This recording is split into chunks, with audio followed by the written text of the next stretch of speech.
எல்லாத்துலயுமே கேட்டேன் நான் மச்சான், எதுவுமே தரமாட்டான். டேய் மச்சான் இப்ப சொல்றா நீதான் வரேன் தான். காசு அர்ஜென்ட்டாக தேவைப்படுது, எல்லாத்தையும் கேட்டு பார்த்தேன். 2000 மட்டும் கூட மச்சான் எதா இருந்தாலும் என் ஒய்ஃப் இருந்தா கேட்கணும். ஏன்னா கேட்டு ட்ரை பண்ணி பாக்குறேன். நீ எதாண்டா வேற ஏதாவது இருந்தா கேட்டு பாரு மச்சான். சரி மச்சான் வர மச்சான். யாரு கேட்டாலும் இல்லைன்னா மச்சான் சொல்டா. ஆமாம்மா எங்க இருக்க? இதோ பிரேம் வீட்டில். சரி ஓகே, அங்கே இரு மாமா, வந்துடுறேன். ஏய் என்னாச்சு? அங்கே இரு, வந்துடுறேன் இரு.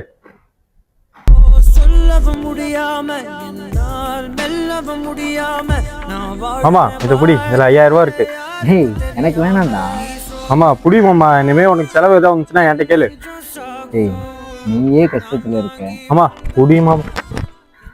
சரி எந்திரி மாமா, அப்பலாம் வாங்க. கரெக்டான டைம்ல வந்து காசு கொடுத்தடா, ரொம்ப தேங்க்ஸ்டா. மாமா நீ தேங்க்ஸ் சொல்ற அளவுக்கு நான் பெரிய ஆள் இல்லை. நீ எனக்கு மாமாவா கிடைச்சதுக்கு எங்க குடும்பமே உனக்கு கடமைப்பட்டிருக்கு மாமா.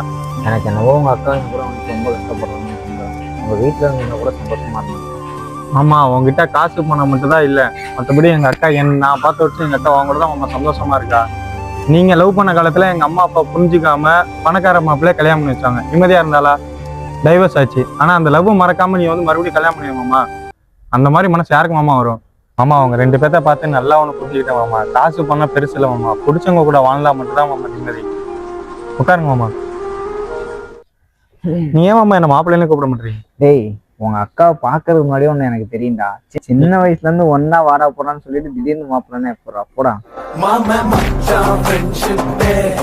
மனசலே சா மாத்துமடா மாமா மச்சான் ஃப்ரெண்ட்ஷிப்